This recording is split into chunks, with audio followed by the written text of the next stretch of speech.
Mujer, semilla, fruto, flor, camino, pensar, es altamente femenino. Ay.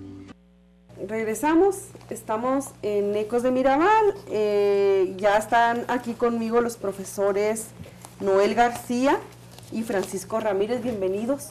Profesores, ellos son del movimiento Resiste y del comité de la sección octava. Vienen a platicarnos un poquito sobre esta reforma educativa que ahorita ya está en los congresos locales, ¿no? Inclusive aquí en Chihuahua ya se aprobó. Por ahí estuve viendo unas notas que no dejaron entrar a los maestros a manifestarse al interior del recinto legislativo de aquí local, ¿no? Del Congreso local, y que bueno, igual se estará discutiendo y aprobando, posiblemente aprobando en las demás entidades. Pero platíquenos de qué se trata, profesores, a la reforma de los artículos 3º y 73 constitucionales. La verdad, siento yo que no se ha manejado tanto como debería el contenido de esta reforma y que bueno, aquí la intención es que también la ciudadanía le entienda y entienda por qué ustedes están inconformando, o sea, están en desacuerdo con esta reforma, ¿no? Desde luego, muchísimas gracias por invitarnos, por permitirnos a través del programa Mirabal, Voces de Mirabal, Ecos de Mirabal, que nos permitan manifestar a la sociedad, a la gente que nos ve a través de la televisión, nuestros puntos de vista. Primero informando, efectivamente hay una reforma a la Constitución, producto de una iniciativa que mandó el jefe del Ejecutivo Federal al Congreso. Le tocó a la Cámara de Diputados recibir la iniciativa en primera instancia, las comisiones correspondientes hacen el dictamen, los diputados lo aprueban, le mandan el proyecto de dictamen a la Cámara de Senadores, la Cámara de Senadores le hace algunas adecuaciones, lo regresa con los diputados, y si esto fuera una reforma a una ley secundaria, ahí terminaba. Ya los diputados aprobaban los cambios que el Senado le hizo y todo. Pero se trata de la Constitución, y para reformar a la Constitución se ocupa un procedimiento especial. Aparte de que lo apruebe la Cámara de Diputados y el Senado en el Congreso de la Unión, necesita aprobarlo la mayoría de los congresos de los estados. La mitad más uno al menos.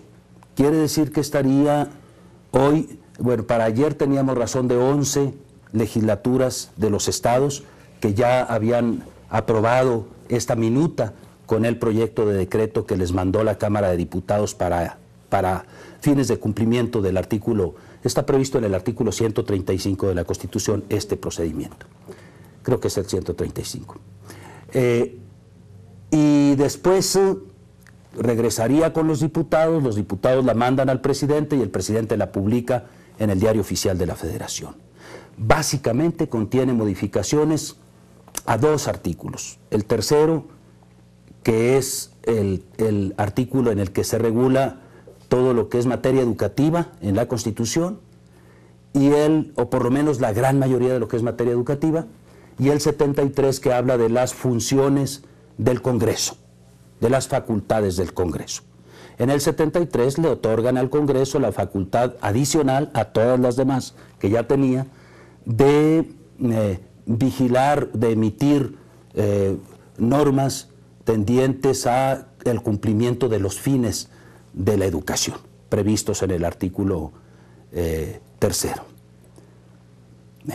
Ahora, y en las leyes derivadas del artículo 3º, como la Ley General de Educación.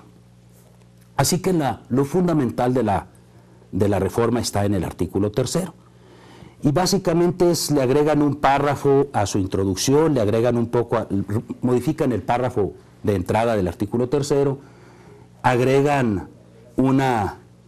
modifican la fracción 3 y agregan una fracción 9 al artículo 3. Y luego agregan algunos artículos transitorios. En sí, la reforma entera versa más o menos sobre un mismo asunto. Ellos nos dicen, la educación en este país está mal y la forma en la que creemos que debe mejorarse la calidad de la educación es ajustándoles cuentas a los profesores. Aunque en la exposición de motivos hablan bonito de los profesores, al final de cuentas, por el tipo de reforma que están haciendo, echan de ver que la opinión de ellos es que todo es cuestión de ajustarles las cuentas a los profesores. Una reforma que se inscribe además de esta realidad de que la educación necesita mejorarse y tenemos que identificar qué cosas hay que cambiar, ellos identificaron a los profesores, pero es que la identificación de los profesores como responsables está cargada de un asunto que pertenece a otro ámbito. Tienen ellos una fuerte tendencia a desquitarse de una dirigencia sindical que ellos mismos crearon, que ellos mismos encumbraron, y que hoy el Estado mexicano, los mismos empresarios, el mismo presidente de la República, quien haya sido en los sexenios anteriores, y hoy nos pareciera que está dedicado todo un intento de tirar el niño junto con el agua de la bañera para corregir las cosas de la educación. No podemos aceptar una reforma así. No podemos aceptarla porque, en primer lugar, en lugar de mejorar a la educación, la perjudica. Y ahorita hablaríamos por qué. Hay cierta fracción, ciertos párrafos particulares que nos hablan más de un daño que de un beneficio a la educación. Y en segundo lugar, se involucra, se entromete, como diríamos en mi rancho, en asuntos que tienen que ver con el trabajo de los profesores. Y dirían algunos, oiga, pues sí, que los pongan a trabajar. Yo conozco profesores que no le hace. Cualquier cosa que pensáramos acerca de si los profesores trabajan poco o trabajan mucho, si están bien pagados o si no, si tienen estos beneficios o si no, no es de manera unilateral. Desde una decisión del gobierno, metiéndolo a la Constitución, en un artículo que no se encarga de eso. El tercero se encarga de lo educativo. Y tenemos en la Constitución otro artículo que se encarga de los derechos de los trabajadores, que es el artículo 123, y que está separado el artículo 123 en dos apartados. El apartado A se encarga de regular el trabajo entre los patrones y los trabajadores en la iniciativa privada y en otro tipo de instituciones, de organismos. El apartado B, se encarga de regular las relaciones entre los trabajadores que le sirven al Estado, no me refiero al Estado de Chihuahua, al Estado mexicano, entre los trabajadores y los jefes, los patrones que serían los titulares de las diferentes dependencias. Y nosotros estamos ahí. Hay cierta controversia acerca de dónde quedamos los profesores después de que descentralizaron a la educación en 1992. Sin embargo, donde quiera que estemos, el problema es que nos viene a perjudicar esta reforma al artículo 3 indebidamente. Desaparece de un plumazo, nos dice uno de nuestros queridos abogados, de un plumazo constitucional, desaparece el régimen de contratación colectiva que regula nuestra relación con el patrón.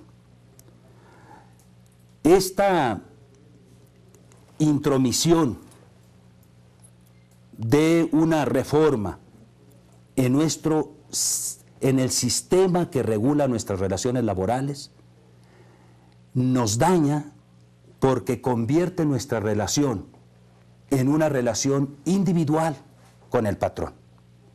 ellos pretenden que sea la Secretaría de Educación Pública o un organismo acá separado el que resuelva qué profesores tienen derecho, qué personas tienen derecho a ingresar para ser profesores. De los profesores que están en servicio, quienes tienen derecho a promoverse a directores o a algún puesto superior, y quienes tienen derecho a permanecer como trabajadores, y quienes tienen derecho a recibir cierto reconocimiento.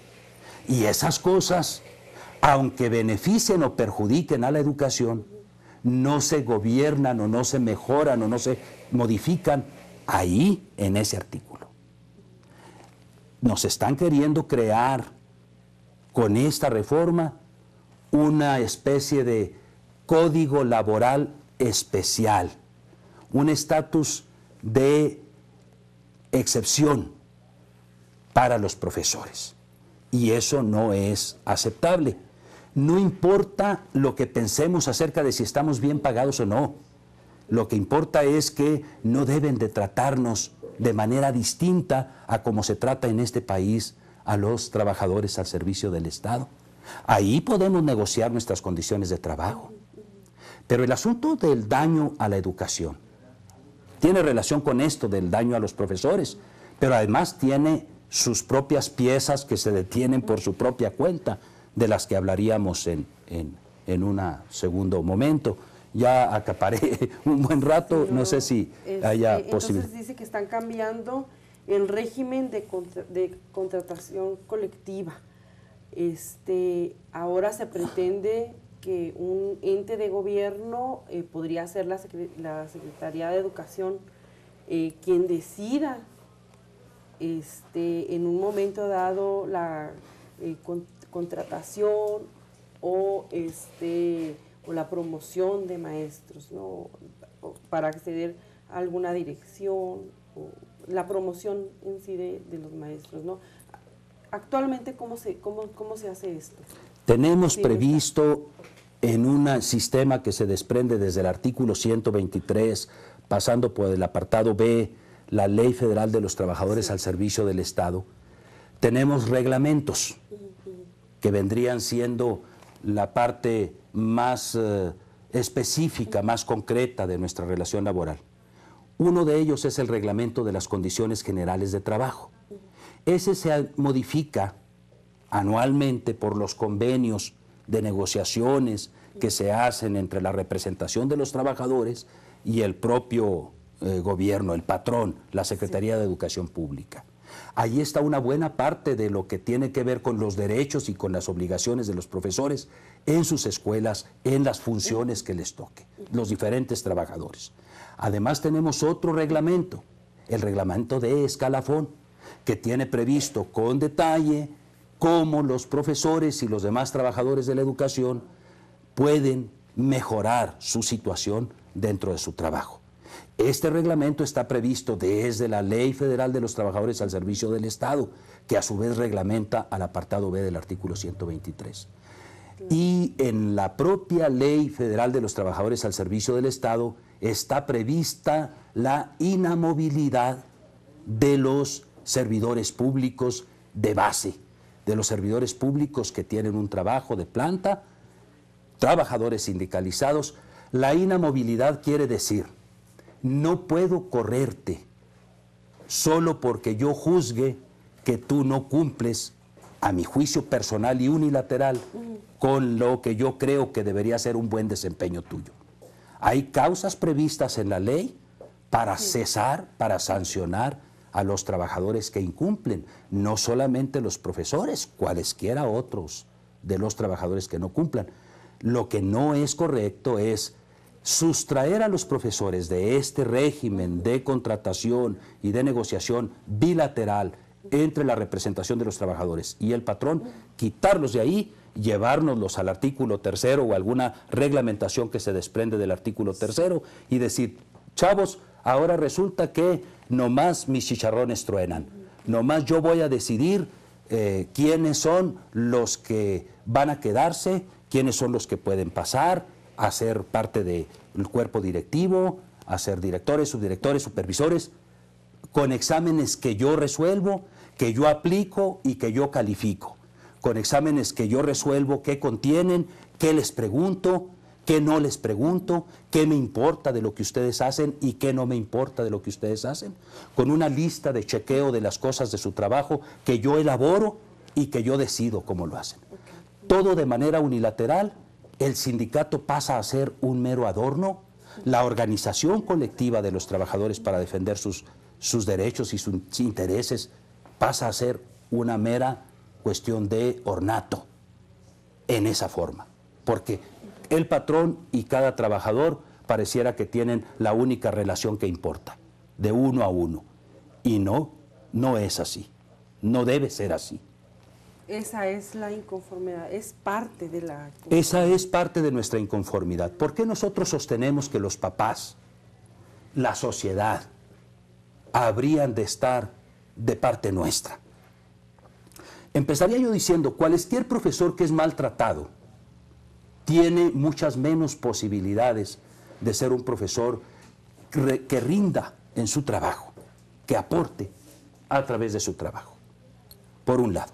Pero por otro, hay una parte de la reforma que obliga, que les manda a las escuelas la responsabilidad de hacerse cargo de resolver sus problemas.